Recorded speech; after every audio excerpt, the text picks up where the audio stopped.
Hello and welcome to Full Tech Ahead. I am your host, Amanda Razani, and with me today, I'm so excited to have Max Reele. He is the Vice President of Delivery for Rise 8. How are you doing today? Hey, Amanda. Great to see you. Thanks for having me on today. Happy to have you on the show. Well, can you share a little bit about Rise 8 and what services you provide? Yeah, sure. So at Rise 8, we're defense tech and gov tech focused. So we have a lot of work with the defense sector, and we're expanding a bunch of work that we have with the rest of the public sector as well. We've always been steeped in the VA and now looking at other areas. What we do is we build mission unique software for any mission, whatever your mission is, but specifically in high compliance industries where the security of that software is at stake.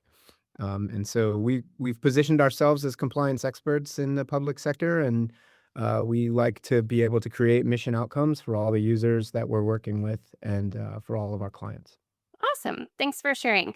Well, our topic for today is outcome driven software delivery leadership in high compliance environments and what accountability actually looks like when large tech programs succeed or don't.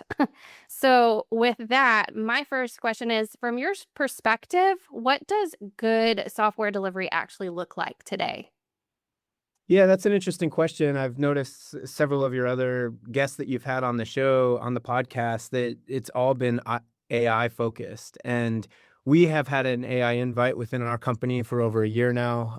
We really push ourselves to make sure that we're being as efficient as we can be at the engineering level. And we actually push everybody in the company to become technical. We've held events in the past like Impact Labs where we're upskilling everybody in our company to become AI native and make sure that they're using it to be as efficient as possible within their work sections.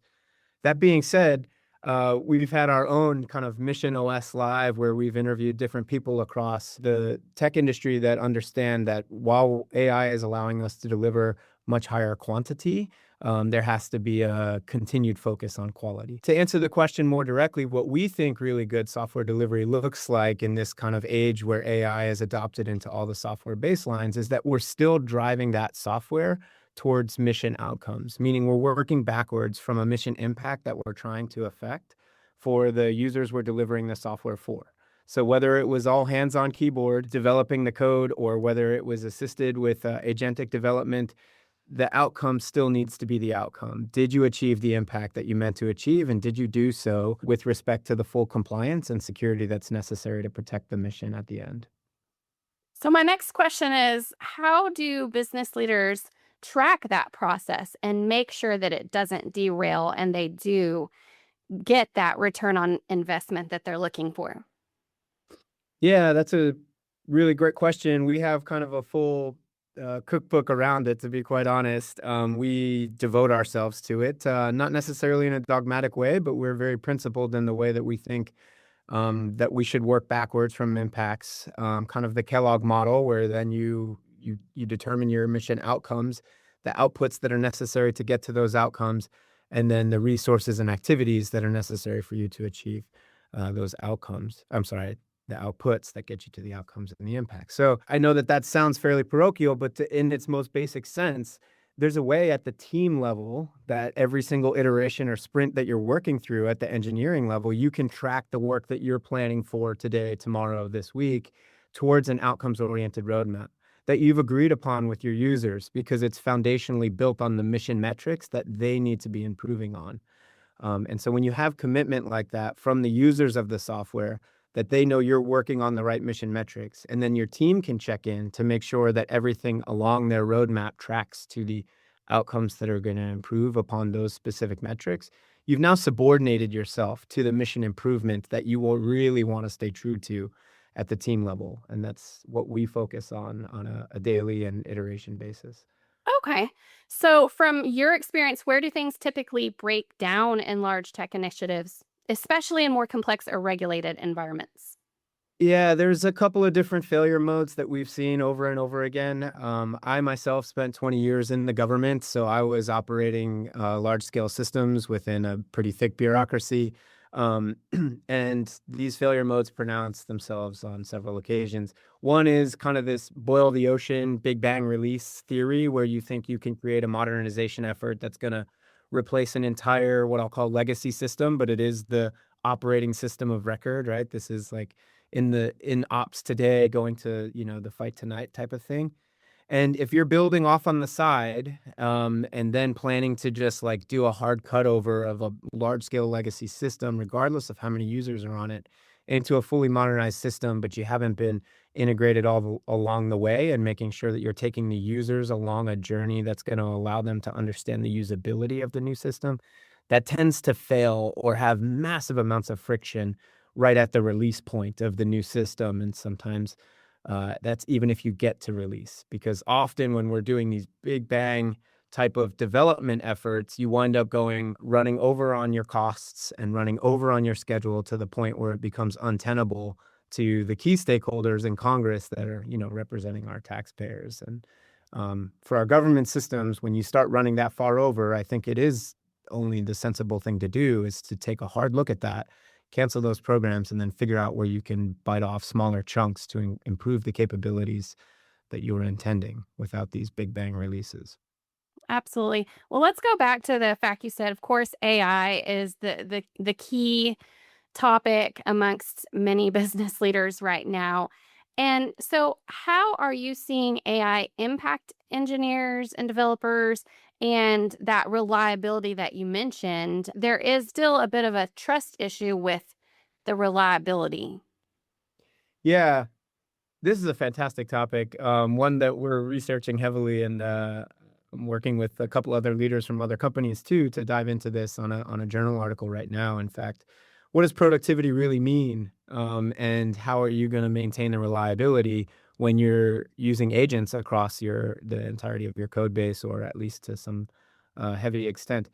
And kind of what we found is that everybody can become builders with agentic assistance in your development effort, but not everybody's really great builders. And it takes the seasoned software engineers to understand how to interact with the AI agents in the most healthy way, I'll say. And what I mean by that is interacting with the agents where you are experienced enough in software engineering that you can understand when an agent has kind of taken you into a place that seems like particularly hallucination is top of mind, but it really could be anything else. We've seen agents start to falsify data to pass test cases, and it takes a really experienced engineer to start to see those things that are happening within the code base.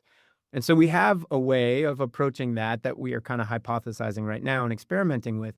But within Rise 8, we still believe really firmly in extreme programming. And as a core tenet of that, we believe in pairing. So pairing more experienced engineers with, up and coming engineers, or less experienced engineers, gives us the ability for them to still pair with the agents and still have the seasoned set of eyes that are helping the younger engineers understand, how do I test the agent? How do I continuously prompt it to make sure that what it's doing is staying within the guardrails that we've established? And so I think there's a really strong use case here for kind of metering tokens, or however else you want to incentivize it, where you keep pairing a really core tenant to the development you're doing, even when you do have agents that are ripping away at it, whether it's during code review or during pure development. I think you should always have experienced engineers pairing with maybe the less experienced engineers that are now getting to develop in much higher quantities. Absolutely. That process makes a lot of sense. Do you think that there's still an issue with silos and communication? Yeah, I don't know that we're ever going to necessarily break that down. In fact, it might be getting deeper, now that people can kind of go heads down, develop their own tooling, and then kind of pop up when something's fully developed. And specifically, we try and combat that within defense sector and most government clients that we have by making sure that we have consistent review cadence that gets us to biweekly demos of working software with the key stakeholders and with important users that are made to be early and first adopters. That forces you to show working software, not a hypothesized roadmap or not, kind of a PowerPoint presentation, but working software of what are the features that we've released, what's the capabilities that exist within the software now. And it forces the stakeholders to stay in tune to where you are on the roadmap. Without that, I do see the silo effect could become deeper and deeper as people kind of work on their feature set over here. They're doing security hygiene over here. They're working on tech debt over there, because it only takes one or two engineers to be working on any one of those mission threads. But when you're having to demo your working software every other week to your primary stakeholders, you do have to pull all that together to make sure that your demo itself is coherent and make sure that it's going to stand up to peer review and stakeholder review on a biweekly cadence. Absolutely. Well, AI is rapidly advancing. What do you see as the next future issue business leaders need to be ready for? Yeah, I think um, we're probably in a place where we're kind of empowering people to develop and get things out into production before they're fully enabled. And I think that's always been the case. That's something that we've struggled with, especially within GovTech, where you have government employees that don't get as much training and experience in the tech industry as people that are purely in commercial industry. Yet they're expected to live up to the same standards of like DORA metrics and achieving elite DORA for deployment frequencies and things. So those pressures force people to develop more and more. Now, with the tools at hand, they're going to continue to develop more and more. And so I think, though, we need to get to a place where we can understand and give people the latitude that if they want to raise their hand and say, hey, I need more enablement on how to use these tools safely and how to make sure that our code base stays reliable as I'm incorporating agents into what are seemingly mundane functions. Every business leader out there should recognize that's not a fault, that's a strength of that engineer who's kind of raising their hand and asking for more upskilling in these areas. And then go out there and look for expert practitioners to come in and help enable your workforce to be really strong at reliably using the tools that are at our disposal. So once they start, deploying with much higher frequency and much more quantity, you can make sure that they're doing so reliably as well. Absolutely. Well, if there was one key takeaway you could leave our audience with today, what would that be? Yeah, I would say, kind of back to our early talking points about Rise 8, stay focused on the mission, especially here within GovTech. We get wrapped around the axle of budget cycles and what comes out for each government organization that we're working with. And then it almost forces us into this like inappropriate subordination to the budget line and to make sure that we're getting things done so that we're invoicing on contracts fast enough to make those program managers successful at spending all their money. Let's throw that out the window for a second. Like, take a big, deep breath, pause, make sure you're consistently working towards the mission outcomes that you've agreed upon with your customer. This is why we came into business with you.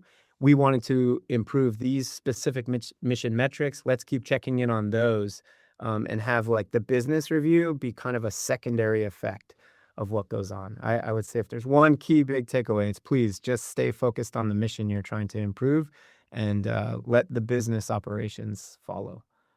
Exactly. Well, thank you so much for coming on the show and sharing your insights with us.